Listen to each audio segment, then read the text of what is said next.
नमस्कार, मैं हूं सुशांत सिन्हा। वित्त मंत्री अरुण जेटली आज संसद में देश का आम बजट पेश करने वाले हैं और ये वो खास दिन होता है जिस दिन सबकी नजर इस बात पर होती है कि उनके उस भूरे रंग के सूटकेस में से या ब्रीफकेस में से क्या बाहर आने वाला है। सुबह 11 बजे बजट पेश किया जाएगा। वित्त मंत्री जेटली वर्तमान मोदी सरकार का 5वां और अंतिम पूर्ण बजट पेश करेंगे। बजट पेश करने से पहले जेटली सुबह 8:30 बजे अपने घर से वित्त मंत्रालय के लिए निकलेंगे। वित्त मंत्री बजट की पहली कॉपी के साथ फोटो शूट कराएंगे, फिर राष्ट्रपति भवन में महामहिम को बजट की पहली कॉपी सौंपेंगे। वित्त मंत्री जेटली बजट ब्रीफकेस के साथ सुबह 10 बजे संसद भवन पहुंचेंगे और कैबिनेट मंत्रियों को बजट की कॉपी देंगे। पहले रेल बजट के तहत घोषणाएं और बजट आवंटन का ऐलान होगा। इसके बाद वित्त मंत्री आम बजट पेश करेंगे। इस बार के बजट में वित्त मंत्री अरुण जेटली इनकम टैक्स में छूट की सीमा बढ़ाकर 3 लाख रुपए कर सकते हैं। ये अनुमान है या कयास लगाए जा रहे हैं। इसके अलावा बजट में आम जनता के लिए कौन से बड़े ऐलान हो सकते हैं, इस पर हमारी नजर रहेगी। व्यापारियों और किसानों को क्या मिलेगा, इस पर हमारी नजर रहेगी। प्रधानमंत्री मोदी पहले ही कह चुके हैं कि जो रिफॉर्म्स की बात उनकी सरकार करती आई है उस पर उनका ध्यान होगा। पॉपुलिस्ट बजट नहीं होगा, हालांकि माना यह जा रहा है क्योंकि यह आखिरी पूर्ण बजट है इस सरकार का, तो संभव है कि बहुत सारे ऐसे कदम उठाए या फैसले ले सरकार इस बजट में जो कि आम आदमी को राहत देने वाले हों। तो कुछ खास बातें जो इस बजट की है वो आपको बता देते हैं। जीएसटी लागू होने के बाद ये पहला बजट है जो सरकार पेश करने जा रही है। आम चुनाव से पहले आखिरी पूर्ण बजट है जिसका मैं जिक्र कर रहा था। 8 राज्यों के विधानसभा चुनाव से पहले का बजट है, यह भी ध्यान रखिएगा, और इनमें से ज्यादातर ऐसे राज्य हैं जहां बीजेपी सत्ता में है। चुनाव ध्यान में रखकर योजनाओं का ऐलान संभव है क्योंकि इन चुनावों के नतीजे बहुत मायने रखेंगे। बजट में महिलाओं के लिए कुछ खास हो सकता है, इस पर भी चर्चा हुई है।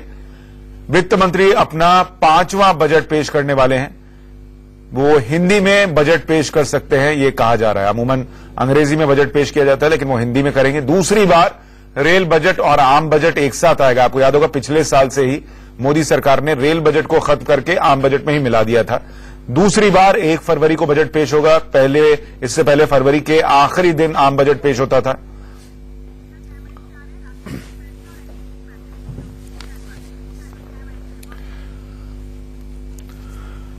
तो बजट पर हमारी खास कवरेज दिन भर आज चलेगी जिसमें आपको बजट क्या होगा वो तो बताएंगे ही, साथ ही तमाम एक्सपर्ट पैनल्स के साथ उस बजट का एनालिसिस भी करेंगे कि उसका आपके लिए क्या मतलब है, क्योंकि इन आंकड़ों को समझना बहुत आसान नहीं होता। इसमें हमारी मदद करेंगे हमारे साथ एनके सिंह साहब हैं, पेशे से जर्नलिस्ट हैं, अनुभव से वरिष्ठ हैं, लेकिन कई बार ऐसे मौकों पर जब आते हैं तो ज्योतिषाचार्य भी बनना पड़ता है क्योंकि बजट में क्या होगा इसकी भविष्यवाणी भी करनी पड़ती है। और हमारे सहयोगी राकेश भी हमारे साथ जुड़ रहे हैं जो कि अरुण जेटली के घर के बाहर मौजूद हैं। राकेश, पहले मैं आपके पास आता हूं। अभी तो सुबह हुई नहीं है, बहुत मतलब हल्की हल्की रोशनी है आपके पीछे जैसा दिख रहा है, लेकिन देश की अर्थव्यवस्था के लिए कौन सा सूरज उगने वाला है आज? क्या हो सकता है? पॉपुलिस्ट होगा या फिर रिफॉर्म्स वाला बजट होगा? और कब निकलेंगे वित्त मंत्री घर से? फोन कट रहा है, जरा फोन। देखिए, मोदी सरकार का ये आखिरी पूर्णकालिक बजट है सुशांत, और महत्वपूर्ण बात यह है कि रिफॉर्म्स और लोक लुभावन बजट के बीच सामंजस्य रखना ये अरुण जेटली के लिए सबसे बड़ी चुनौती होगी, क्योंकि आम चुनाव से पहले ये पूर्णकालिक बजट है और ऐसे में उम्मीद की जा रही है कि दोनों में सामंजस्य उन्हें बैठाना होगा। रही बात कि कई क्षेत्रों से, खास तौर पर जो सर्विस क्लास, युवा, किसान और इंडस्ट्री को इस बजट से काफी उम्मीदें हैं, लेकिन सबसे बड़ी सरकार के सामने कई चुनौतियां हैं। और सबसे महत्वपूर्ण बात यह कि जीएसटी के बाद ये पहला बजट है और सैलरी क्लास ये उम्मीद कर रहा है, और जो सूत्रों से खबर मिल रही है उसके मुताबिक जो मौजूदा आय कर सीमा है 2.5 लाख, उससे 3 लाख तक किया जा सकता है।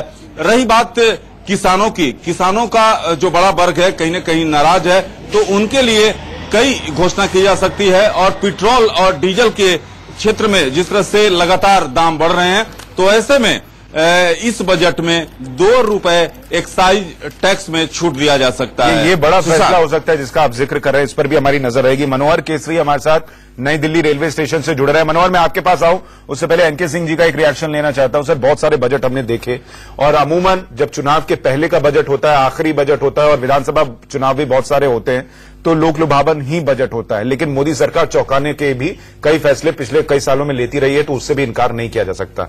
क्या उम्मीद रखें इस बजट से? देखिए, एक बात बहुत साफ है कि आपको फिस्कल डेफिसिट जैसे ही इसकी सीमा बढ़ेगी तो आपका फॉरेन इन्वेस्टमेंट कम हो जाएगा और ये इमीडिएट रिफ्लेक्ट करेगा जनता के बहबूदी पे, उसके कल्याण पे, क्योंकि इस समय अगर एफडीआई वगैरह नहीं आ रहा है, इन्वेस्टमेंट रुक गया है, तो ये अगले 6 महीने में रिफ्लेक्ट करेगा। तो एक तो फिस्कल डेफिसिट कम रहे, ये कोशिश होगी। लेकिन इसी के बीच में आपको किसानों को याद करिए, आप 2016 में मोदी जी ने कहा था कि किसानों की आमदनी दूनी कर देंगे। जाहिर है कि दूनी तो नहीं हुई बल्कि आमदनी घट गई है। अभी जो इकोनॉमिक सर्वे आया है मैं उसको देख रहा था, बहुत स्पष्ट लिखा है कि रियल इनकम पिछले 4000 साल में कतई नहीं बढ़ी है। ये बात खुद गवर्नमेंट ने एक्सेप्ट की है। ऐसे में आपके पास चुनाव में जाना है, ये पूर्णकालिक एक आखिरी बजट है, तो जाहिर है कि किसानों के लिए बहुत कुछ करना होगा और वो अगर नहीं आप करते हैं तो इमीडिएटली उसका रिफ्लेक्शन आपको दिखाई देगा। मैं एक रिएक्शन मनोहर का भी ले लूं और देखिए इस देश की बेडंबना कि आजादी के 70 साल बाद भी और पिछले 22 साल में 3.25 लाख किसान जो हैं वो आत्महत्या कर चुके हैं। तो जिस देश में सब कुछ अभी भी एक बड़ी आबादी खेती पर निर्भर हो, वहां किसानों का ये हाल हो। सुशांत, मैं इस तरह बता दूं कि पिछले 25 साल से हर 37 मिनट पे इस देश में एक किसान आत्महत्या कर रहा है। तो सरकारें बदलती हैं, किसानों की हालत नहीं बदलती। आज कितनी बदलेगी इस पर नजर रहेगी। मनोहर, आप रेलवे स्टेशन के बाहर हैं और रेल बजट भी अब चूंकि साथ में मिलकर आता है, लोगों की उम्मीदें क्या है इस रेल बजट से? जी सुशांत, लेकिन उससे पहले मैं बता दूं कि इस बार का जो बजट है उसमें रेलवे को ज्यादा कुछ तो नहीं मिलने वाला है, लेकिन जो मुख्य पॉइंट्स होंगे जिस पर तवज्जो दिया जाएगा वो एक बार फिर इंफ्रास्ट्रक्चर और सेफ्टी को लेकर के होगा। क्योंकि अगर हम देखें पिछले साल के आंकड़े को उठाएं तो रोजाना एक दिन एक हादसे हुए हैं, मिल 47 ट्रेन हादसे हुए जिसमें 47 से 48 लोगों की मौत हो चुकी है। तो ऐसे में इंफ्रास्ट्रक्चर और सेफ्टी पे ज्यादा ध्यान होगा। और जिस प्रकार से रेलवे को लेकर के ये कहा जाता है कि उसकी जब आम बजट में मर्ज हो गया तो पॉलिटिकल चार्मिंग खत्म हो गई, लेकिन इस बार देखने को ये मिल सकता है कि रेल मंत्री मुंबई से, महाराष्ट्र से आते हैं, तो ऐसे में मुंबई के लोगों को कुछ ज्यादा मिल सकती है, एसी ट्रेनें ज्यादा मिल सकती है। वहां पर जो नया कॉरिडोर है पनवेल का और विरार का, उसके बीच में हो सकता है, तो इस तरह से वहां ज्यादा सुविधाएं मिल सकती है। उसके साथ साथ जो ऑटोमेटिक सिग्नलिंग सिस्टम है उसको लेकर के करोड़ों रुपए, लगभग तकरीबन ये माना जा रहा है कि 78,000 करोड़ रुपए ऑटोमेटिक सिग्नलिंग के लिए दिए जा सकते हैं। और पैसेंजर सुविधाओं की बात करें तो इनमें से एलिफेस्टर हादसे के बाद सुशांत अगर बताऊं तो रेलवे ज्यादा ध्यान दे रहा है कि जो फुट ओवर ब्रिज है, अनमैन लेवल क्रॉसिंग है, इनको ज्यादा से ज्यादा बढ़ाया जाए। और यात्रियों की सुरक्षा को लेकर के सीसीटीवी, यानी 11,000 ट्रेनों में सीसीटीवी लगाने का प्रावधान है। आपके साथ बहुत सारे लोग पीछे हैं, उनकी बात भी अगर करवा सकें आप, क्योंकि देखिए बजट तो तैयार है, उसमें कुछ बदलाव तो होगा नहीं, लेकिन ये लोग क्या उम्मीद कर रहे हैं, क्या होना चाहिए? बिल्कुल, कुछ यात्रियों से बात करते हैं। हमारे साथ रेल यात्री हैं, उनके परिजन भी हैं। आप बताएंगे क्या नाम है और आप यहाँ क्यों आए? मेरा नाम उज्जवल कांत है, मैं गवर्नमेंट एम्प्लॉयड हूँ यहाँ पर दिल्ली में। पहले तो मैं बता दूं, जैसा आपने बताया कि रेलवे एक्सीडेंट के बारे में, एक्सीडेंट क्यों हो रहा है उसका मेन वजह ये है, सबसे बड़ी बात है कि रेल ट्रेन जितना भी है वेटिंग मतलब लेट चल रहा है। क्या आप उम्मीद रखते हैं इस बार की वजह से? उम्मीद तो हम पहले स्टेटमेंट देते हैं, उसके बाद उम्मीद बताएंगे। उम्मीद हमको क्या मालूम है, हर साल तो उम्मीद रखते हैं लेकिन उम्मीद होता नहीं। पहले बात है कि एक्सीडेंट का वजह है ट्रेन लेट होना। लेट होने की वजह से क्या है, हमारे जैसा आदमी जिसको ऑफिस पकड़ना है वो जिस ट्रेन में जाना है उसको छोड़कर अदर में पकड़ के जाता है, खड़ा हो जाता है। उसमें क्या होता है कि यात्री को चढ़ने उतरने में कहीं सिग्नल में कहीं साइड से लग जाता है, एक्सीडेंट हो जाता है। ठीक है, दूसरी बात है कि जहाँ ओवरब्रिज होना चाहिए वहां पर ओवरब्रिज नहीं होता है। जल्दीबाजी में पैसेंजर क्या करते हैं कि बीच रास्ते से चले जाते हैं। ये सारी चीजें हो जाए। आप बताएंगे क्या नाम है आपका? मेरा नाम कृष्ण दत्त है, मैं बंगाल का रहने वाला हूँ और मैं पूर्वा एक्सप्रेस में इंतजार कर रहा हूँ। सर कल 5:30 बजे से लेकर अभी तक 11 बजे गाड़ी बताया उन्होंने, जो 11 बजे चलेंगे। आप बताइए, सारा रात तक हम यही खड़े हैं और किसी को ध्यान होता है, मेरे को बताइए यार। इतने एक्सीडेंट हो रहे हैं, इतने ट्रेन लेट हो रहा है। बजट का क्या मतलब है? बजट का मतलब है 10 रुपए 20 रुपए पब्लिक को जेब में से काटना होता है, लेकिन इसके ऊपर कौन ध्यान देते हैं? फ्लैक्सी फेयर और लगा दिया गया और सब कुछ करते हैं, इसके ऊपर कौन ध्यान देते हैं? मेरे को बताइए ना। ये एक्सीडेंट के ऊपर आम पब्लिक मर रहे हैं, या आम पब्लिक ये रात भर ठंडे में ये मर रहे हैं, इसके ऊपर कौन ध्यान देता है? कौन सरकार ध्यान देते हैं? इसके ऊपर ध्यान देना चाहिए, आप लोगों को भी देना चाहिए, गवर्नमेंट को भी देना चाहिए। तो इस तरह से सुशांत, आप साफ तौर से रेल मुसाफिरों की जो पीड़ा है वो आप सुन सकते हैं। उनका ये कहना है कि जो रेल यात्रा है उन और रेल यात्रियों को 3 चीजें चाहिए। सबसे पहले पंक्चुअलिटी, समय पर ट्रेन आए, सुरक्षा, और उसके बाद किराया। फ्लैक्सी फेयर से भी इन लोग काफी त्रस्त हैं। जी ठीक है। एनके सिंह साहब, मुझे ये बताइए, लोग अमूमन कहते हैं कि ऐसी हालत में आप बुलेट ट्रेन चलाने की बात कर रहे हैं, कोई अच्छी चीज जो है वो इन समस्याओं की वजह से रुकनी नहीं चाहिए, ठीक है, लेकिन कम से कम ट्रेन समय पर आए। इतनी देर है, बताइए, लोग रात रात भर खड़े हैं। ये समस्या अगर हम 70 साल में नहीं दूर कर पा रहे हैं तो कैसे खत्म होगी समस्या? बिल्कुल सही कह रहे हैं। स्टेट के तरफ से जबरदस्त कैजुअलनेस है, और ये जो आप कह रहे हैं कि कोई आज का नहीं है, 70 साल से भारत में ट्रेनें लेट होती हैं। कभी अगर टाइम से पहुंचे तो लोग चौंकते हैं कि अरे भारत में भी ट्रेन टाइम से पहुंचने लगी है। आखिर इसकी वजह क्या है? एक तो लिथार्जी जो है वो तो है ही है। ऑपरेटिंग रेशियो अगर आप देखेंगे तो काफी नीचे है। अभी गवर्नमेंट आपका थोड़ी देर में आप देखेंगे कि ऑपरेटिंग रेशियो पे बहुत कसीदे काढ़ेंगी कि साहब अब की बार हमने ऑपरेटिंग रेशियो कम कर दिया है, लेकिन हकीकत यह है कि कभी भी ट्रेन की परफॉर्मेंस आपकी अच्छी नहीं रही, और ये रिफ्लेक्ट करता है सीधा जनता की बहबूदी से, कल्याण से। तो अगर आपने इस पे नहीं दिया, भारत में ये नहीं हो रहा है, और खास करके इस गवर्नमेंट में ट्रेन एक्सीडेंट्स जिस तरह हुए हैं, ट्रेनें लेट हुई हैं। बिहार की ट्रेनें आप इनवेरिएबली देखेंगे 24 घंटे। राकेश हमारे साथ हैं। राकेश, रेल बजट में क्या हो सकता है, इसको लेकर भी कोई जानकारी है?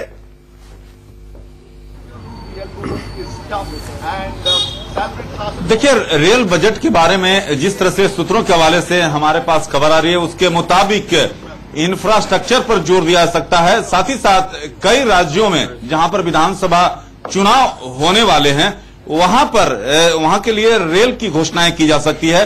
साथ ही साथ सुरक्षा को लेकर, जिस तरह से सुरक्षा को लेकर कई सवाल खड़े हुए हैं, तो सुरक्षा को लेकर इसके लिए अलग से फंड की व्यवस्था का ऐलान किया जाएगा। ठीक है, मैं आपके पास लौटता हूं, इससे पहले कि हम भी भारतीय रेल में तब्दील हो जाएं और लेट होने लगे समय पर। तो आज बजट का दिन है, और वित्त मंत्री जब अपना बजट का पिटारा खोलेंगे तो आपके लिए क्या होगा, इस पर हमारी नजर रहेगी। दिन भर बड़ी कवरेज जारी रहेगी। हमारे साथ हमारे सहयोगी जुड़ेंगे, बड़ा पैनल जल लगातार जुड़ता रहेगा। राकेश हमारे सहयोगी अरुण जेटली के घर के बाहर से लगातार बने हुए हैं, वो पल पल की खबर देंगे जैसे ही जेटली जी वहां से निकलेंगे। मनोहर केसरी नई दिल्ली रेलवे स्टेशन पर हैं, क्योंकि रेल बजट आम बजट साथ में आता है, तो उसके बारे में भी बता रहे हैं। और हमारे साथ N K Singh ji senior journalist बने हुए हैं। एनके सर, ये बताइए कि अमूमन ये तो हर बार का है कि टैक्स छूट जो है उसका दायरा बढ़ जाएगा, लेकिन वो उम्मीद अभी की जा सकती है क्या इस सरकार से? जी होगी। इसमें जाहिर है कि टैक्स छूट कोई बहुत बड़ा नहीं होने जा रहा है, लेकिन यह है कि अगर 2.5 लाख है तो उसको 3 लाख कर देंगे, जो कि विंडो ड्रेसिंग होती है, कोई बहुत उसका इंपैक्ट पड़ता नहीं है। असली बात यह है कि आप इस समय आपके जो चैलेंज है वो तमाम स्टेट्स में चुनाव होने जा रहे हैं, और किसानों को लेके आपने देखा होगा गुजरात में जिस तरह से किसान नाराजगी रिफ्लेक्ट हुई, वो राजस्थान में भी चुनाव होने वाले हैं। मध्य प्रदेश में किसानों पे फायरिंग हो चुकी है। तो इस समय जो पिटारा खुलेगा, करीब 23 लाख करोड़ का ये बजट होने जा रहा है। 23 लाख करोड़, क्योंकि पिछली बार 21.5 लाख करोड़ का था, तो जो आप अपग्रेड करते हैं तो कुल मिला के अंदाजा है कि 23 लाख करोड़ का होगा। इसमें आपको जो एक्चुअल छूट देनी है वो किसानों को तमाम सब्सिडीज के फॉर्म में देनी होगी, और क्या वो अगर आप करते हैं तो वही एक मैसेज आएगा जो कि नाराज किसानों को शायद। लेकिन मैं पढ़ रहा था कि बात की जा रही थी कि बहुत सारे किसान संगठन जो हैं वो कह रहे हैं कि सरकार को 2 लाख करोड़ के कर्ज माफी का ऐलान करना चाहिए। मुझे आज तक समझ में नहीं आया कि अगर कर्ज माफी से इस देश में किसानों का फायदा हो रहा होता तो इतने लाख किसान या हर साल हजारों किसान आत्महत्या क्यों कर रहे होते, वो फायदा हो गया होता। राकेश, मुझे ये बताइए, आपसे और मनोहर से मैं जानना चाहता हूं कि बतौर आम नागरिक आप वो कौन सी एक उम्मीद है जो वित्त मंत्री से लगाए बैठे हैं?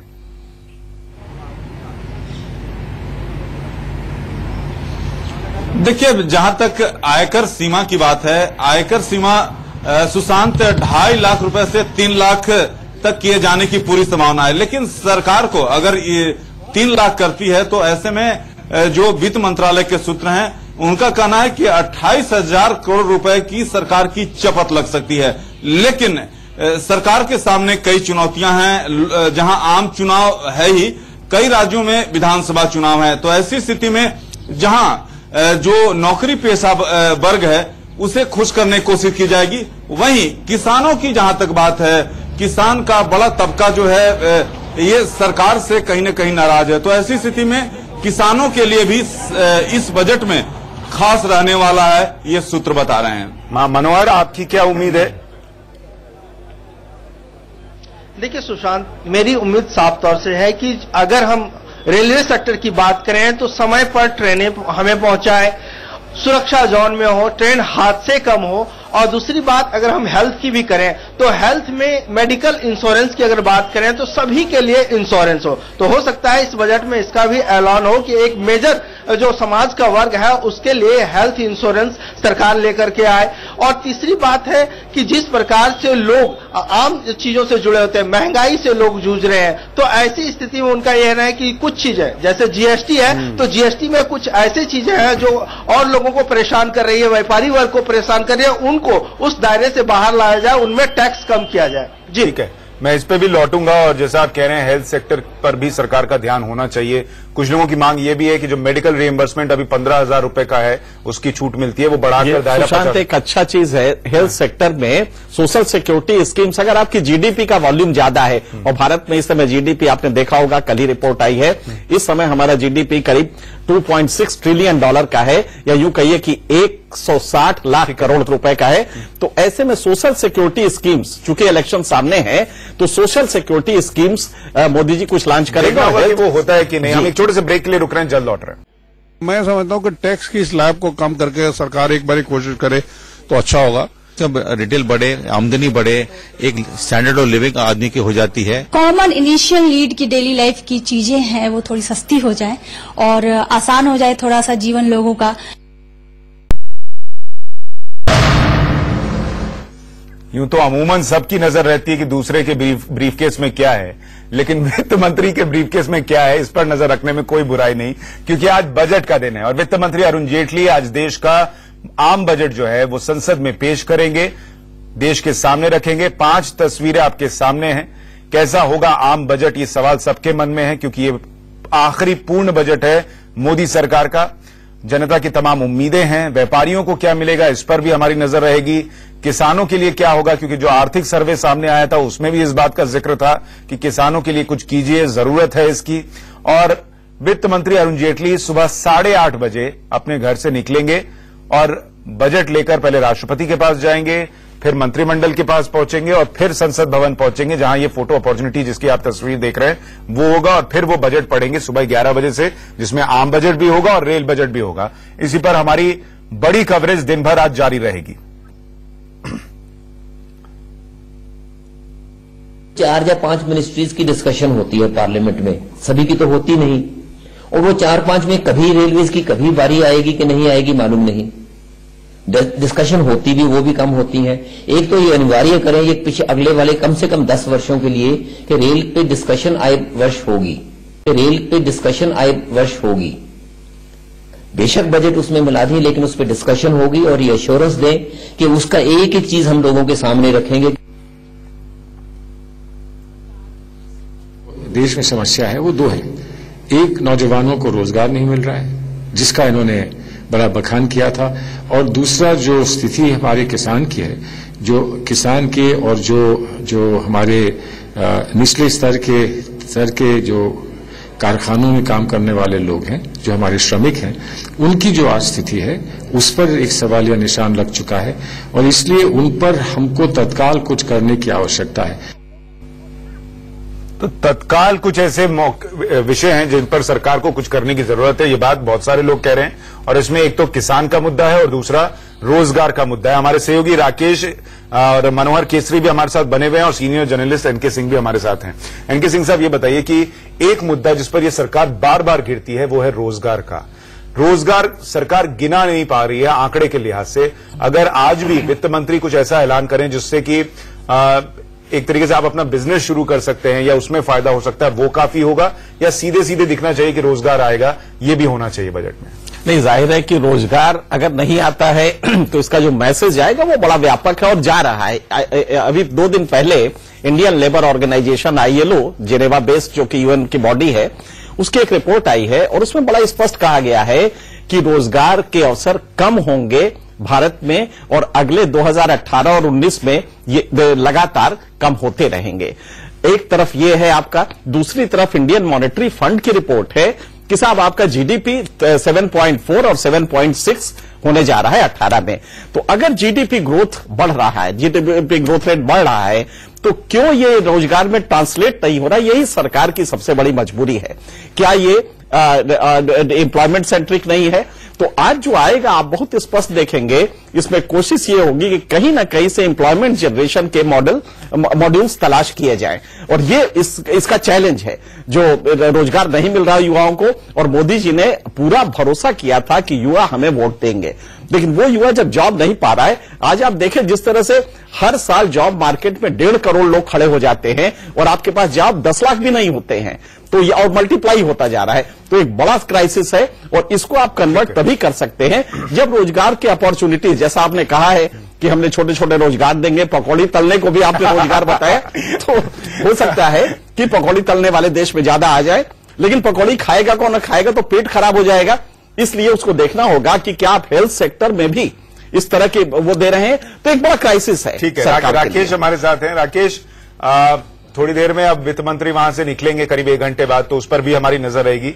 लेकिन मैं दर्शकों के लिए इतना साफ कर दूं कि राकेश जो जानकारी दे रहे हैं वो भी सूत्रों के हवाले से बता रहे हैं और जो बातचीत हुई है उसके हवाले से बता रहे हैं। बजट के अंदर ठीक ठीक क्या है ये कोई नहीं बता सकता, तो ये हमारा अनुमान है, ये ध्यान रखिएगा। राकेश, ये रोजगार को लेकर क्या हो सकता है, इस पर कोई जानकारी है? सरकार कितना इसको लेकर अग्रेसिव हो सकती है इस बजट में, क्योंकि उसी पर वो बार बार गिरती है उस मुद्दे पर?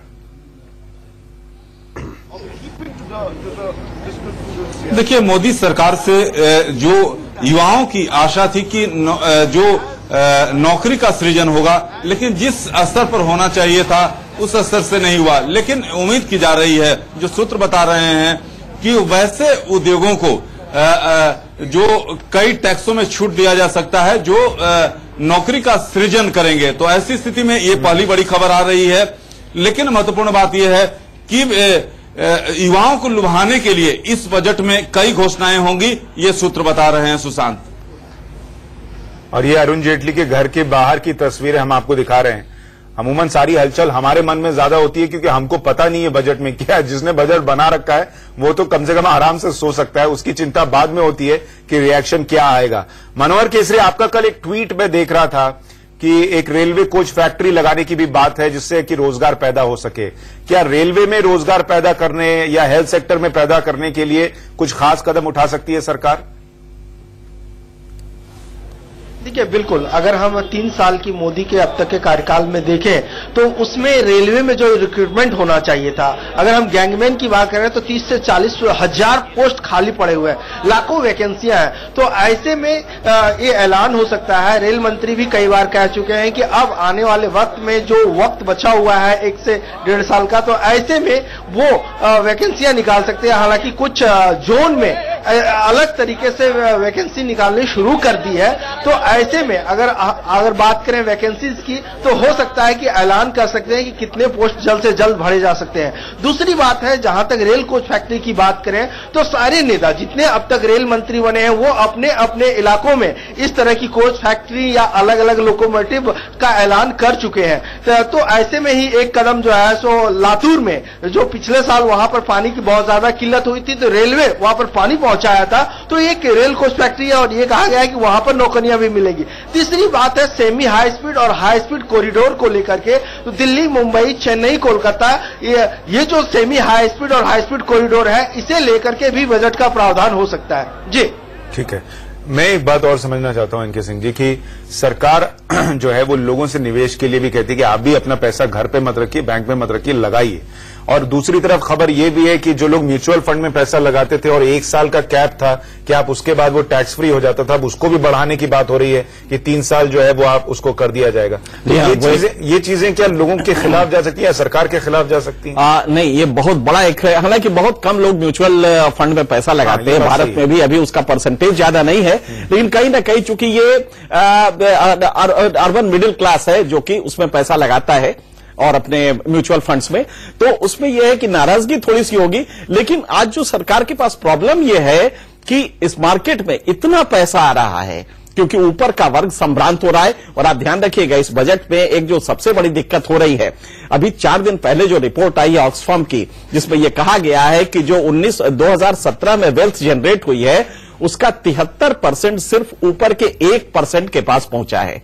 ये जो मैसेज है ये बड़ा नेगेटिव गया है पूरे समाज में और तमाम अखबारों ने उस आरोप को सही साबित करता है ना कि ये सूट बूट की सरकार है। Yes, to an extent yes, क्योंकि आपने उसको कंट्रोल, और ये 2014 में सिर्फ 23% था जो 1% के पास गया था। तो जब दोनों रिपोर्टें आई तो कहा गया कि सरकार को हो क्या गया है, ये तो ऊपर के वर्ग के लिए सरकार है। तो आज उस बजट में आप देखेंगे कि सोशलिस्ट जो वो हैं एफर्ट्स हैं जो कि कम से कम मासेस में जाते हैं, वो ज्यादा रिफ्लेक्ट होंगे इस बजट में, क्योंकि चुनाव सामने है और ये आखिरी बजट है। ठीक है, एक और वर्ग है जिस पर मैं चर्चा करना चाहता हूं, वो है व्यापारी वर्ग। जीएसटी आने के बाद ये पहला बजट सरकार रखने जा रही है, व्यापारियों के लिए क्या उम्मीद हम रख सकते हैं कि होगा इस बजट में? नहीं, देखिए, बीजेपी का कोर वोटर रहा है व्यापारी। आप जानते हैं गुजरात में जिस तरह चुनाव हुए हैं उसमें जो वर्ग था वो अर्बन था जिसने कि बीजेपी को वोट दिया, तो व्यापारी को आप नाराज नहीं कर सकते, ये एक बेसिक चीज है। लिहाजा आपको जीएसटी में, लेकिन जो सबसे बड़ा वो है, व्यापारी जो अभी डरे हुए हैं कि जीएसटी से, एक तो यह है कि ब्लैक मनी इफेक्टिवली रुकी है, इसमें कोई दो राय नहीं है कि मोदी जी का जो सबसे बड़ा कंट्रीब्यूशन है इस इकोनॉमी में अरुण जेटली का, वो ये है कि ब्लैक इकोनॉमी पे कुछ हद तक कंट्रोल आया है। और जीएसटी अगर फुल फ्लेज्ड आ गई, जैसे कि ई वे बिल आ गया, ये सब आ गया, तो चीजें बदलेंगी। और ये जनता भी जान रही है कि अकेले मोदी ही सक्षम है करने के लिए, इसी को उन्हें आगे बढ़ाना है। तो जीएसटी में हो सकता है कि जो डर है व्यापारियों का उसको एड्रेस करे, लेकिन जीएसटी में टैक्स नेट में बड़ा वर्ग आए, ये आपके इकोनॉमिक सर्वे में आया है। अब इनके पास कॉन्ट्राडिक्शन ये है कि क्या इस समय बड़े वर्ग को, जैसे हम लोग जो छोटे लोग हैं, जो कम तनख्वाह वाले लोग होते हैं, उनको उस वर्ग में लाएं, या जो ऊपर का वर्ग है उसको टैक्स नेट में इफेक्टिवली डालें और टैक्स बढ़ाएं। ये इनके पास क्राइसिस है। जो बड़ा वर्ग करेंगे तो फॉर्मल इकोनॉमी में वो वर्ग आएगा, ये एक अच्छी बात होगी, लेकिन ये पैराडॉक्स उनको झेलना पड़ेगा। जीएसटी के आने से दर्शक का जो एक नुकसान हुआ है वो ये कि अमूमन बहुत सारे दर्शकों को इसमें मजा आता था बजट के बाद देखने में कि ग्राफिक्स चलता था कि क्या चीज महंगी हुई, क्या चीज सस्ती हुई। तो आज उसकी उम्मीद कम लगाइएगा, क्योंकि अगर कस्टम ड्यूटी में बदलाव नहीं हुआ तो चूंकि जीएसटी जो है वो जीएसटी काउंसिल तय करती है, तो चीजों की दरें ऊपर नीचे जाएंगी और वो ग्राफिक्स आपको चलता दिखेगा, उसकी उम्मीद कम है। राकेश, ये बताइए, हम चूंकि व्यापारियों की बात कर रहे हैं, व्यापारियों के लिए क्या हो सकता है इस बार इस बजट में?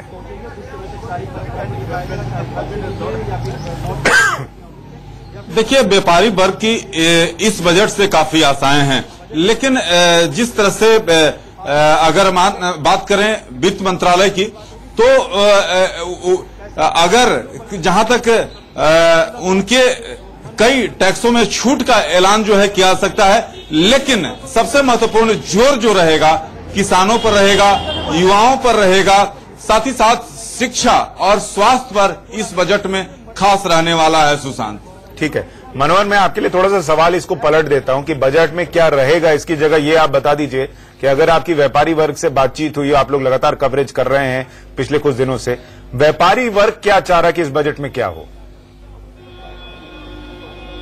देखिए, व्यापारी वर्ग साफ तौर से ये चाहता है कि जो जीएसटी स्लैब है, क्योंकि कुछ रॉ मटेरियल्स है, रॉ मटेरियल्स में स्लैब ज्यादा है, 5 से 10% है, कहीं 18% है, तो उनका ये कहना है कि ये घट करके कम कर दिया जाए, क्योंकि जो वो थोक माल अगर लाते हैं, अगर सूरत से ही दिल्ली लाना हो तो उनको बहुत ज्यादा देना पड़ता है, तो ऐसे में उनकी नाराजगी है। दूसरा है एफडीआई को लेकर के, तो उसको लेकर के उनका ये कहना है कि सरकार इस तरह के प्रावधान करे। और तीसरी बात है कि जीएसटी को लेकर के अभी भी उनमें संशय बना हुआ है, कई लोगों को पता नहीं है, उसके सिंप्लीफिकेशन की भी बात हो रही है। लेकिन सबसे बड़ी बात है कि टैक्स स्लैब, जो जीएसटी का टैक्स स्लैब है, उसको कम से कम किया जाए। जी ठीक है। एनके सिंह जी, मुझे ब्रेक पर जाना है, छोटा जवाब दीजिएगा। आपके हिसाब से वो एक चीज जो आप चाहते हैं इस बजट में जरूर हो, देखिए, हम तो सिर्फ यही चाहते हैं कि इस समय आपके पास जबरदस्त जीडीपी वॉल्यूम है, बहुत ज्यादा आपके पास पैसा है, लेकिन ये कम से कम का इक्विटेबल डिस्ट्रीब्यूशन हो। लिहाजा सोशल सेक्टर में सोशल स्कीम्स जो है सोशल सिक्योरिटी की, उसको आप किसानों के लिए और जो नीचे का तबका है उसके लिए हेल्थ सेक्टर में दे, यही मेरी अपेक्षा है। सिर्फ वो योजनाएं न बनाएं, ये भी तय हो कि वो लोगों तक इम्प्लीमेंट भी हो। योजनाएं बनती हैं, प्रधानमंत्री बीमा योजना बन गई, लेकिन हालत यह है कि लोगों को 17-17, 15-15 रुपए के चेक बांटे गए। 40% किसान ये कह रहे हैं कि मुझे तो मालूम ही नहीं कि योजना क्या है। बताइए तो ये अभी इकोनॉमिक सर्वे में सरकार छोटे से ब्रेक के लिए रुक रहे हैं। बड़ी कवरेज जारी है। बजट आज 11 बजे संसद में पेश किया जाएगा। जल्द लौट रहे हैं। गवर्नमेंट दे रही है, सब्सिडी दे रही है इंटरेस्ट पे मकानों के लिए, उसमें थोड़ी सी राहत और मिले। जो हाई टैक्स पेयर्स हैं उनका भी थोड़ा ध्यान रखा जाए। वो जीएसटी की जब तक कंप्लायंस कम नहीं करेगी गवर्नमेंट, तब तक उसका जो है कलेक्शन भी, उसमें भी बहुत ज्यादा असर पड़ रहा है इसको।